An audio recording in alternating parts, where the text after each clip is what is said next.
and are we respecting the mandates of the, is there any issue? As far as I'm concerned, Honorable Speaker, there is no problem or challenge. We've not had any conflict or fight between my office and the office of the National Land Commission. In fact, I would say that I am having quite a cordial working relationship with the chairman and his commission. But that does not mean then we abscond or we abandon our duty, and therefore each has their mandate.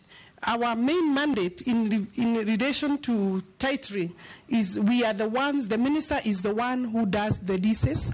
In fact, all leases in this country are signed by the minister. I would say not my signature, but for the minister. So I take responsibility for all the leases, including those that are going around there that are fraudulent. Secondly, we also do the title deed or the certificates of title. That's done by my registrars. So to that extent, then, our work is different because the National Land Commission's main mandate is to manage public land, administration and management of public land.